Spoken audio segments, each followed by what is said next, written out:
It's simple time and this is Chef Tatong and today magluluto tayo ng isang very simple and masarap na breakfast treat. Kaya let's start cooking.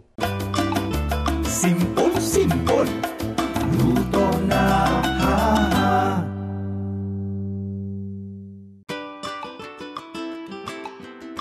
This recipe is part of our Simple Cookbook series where we try to make cooking as simple as ABC. Kaya itong recipe natin today, sobrang simple. Hanggang B lang tayo, wala nang ang C sa sobrang simple.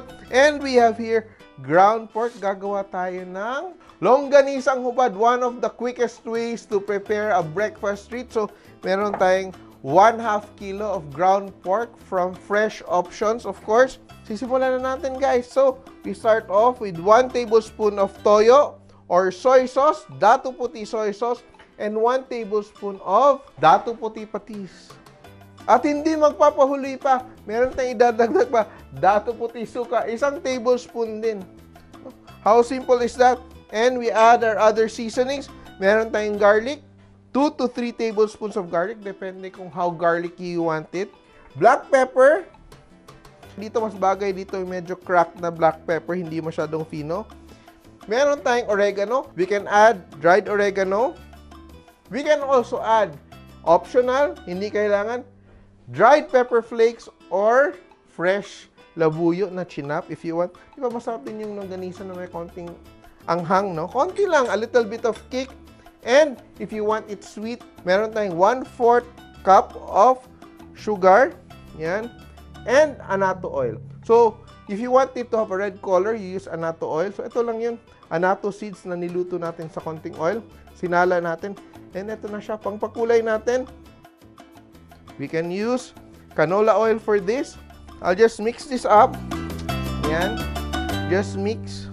Maganda dito may konting taba ng konti yung longganisa para mas maging malasa siya. So, ideally, you have 20% fat. Kung gusto mo pang maging mas malasa tong ating longganisa, ito sikreto natin, haluan mo ng konting ground beef. Yan ha, lagyan mo ng konting ground beef para mas maging malinamnam yung ating longganisa. So, ito, we will cook part. Yan, and I'll just put a portion. Siguro mga half siguro, tama na yung kalahati dito. Yan. Oh, yan. Good enough. Yan. And lulutuin na natin to. Yan. And in the meantime, while we're waiting for our longganisa to cook, tuturuan ko din kayo paano gumawa ng skinless longganisa using the same recipe. Yan. So while it's cooking away, yung gagawin lang natin, meron tayong wax paper. Yan, wax paper natin.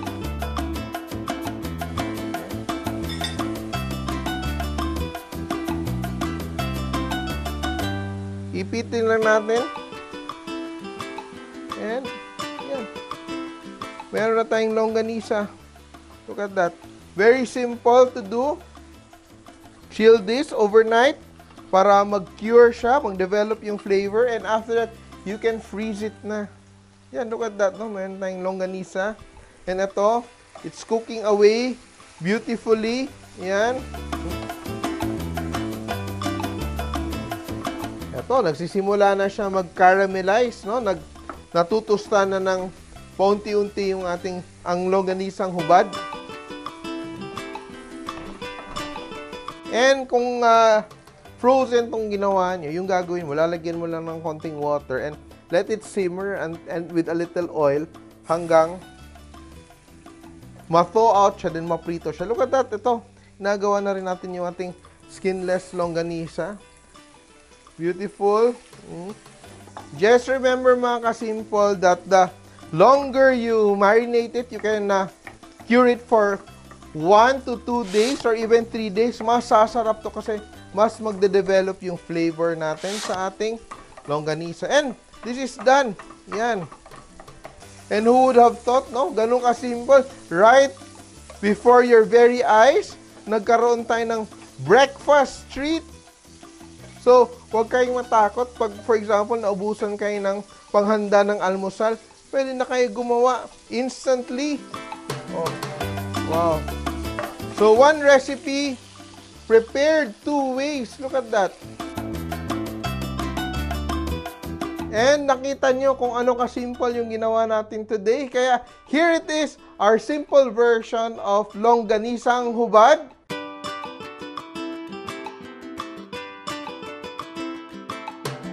Tandaan nyo, kahit sino kaya magluto, from breakfast to dinner, basta simple! Mga ka-simple, remember, loving is sharing. Kaya share this video and like nyo na rin. Kain muna ako. Bye!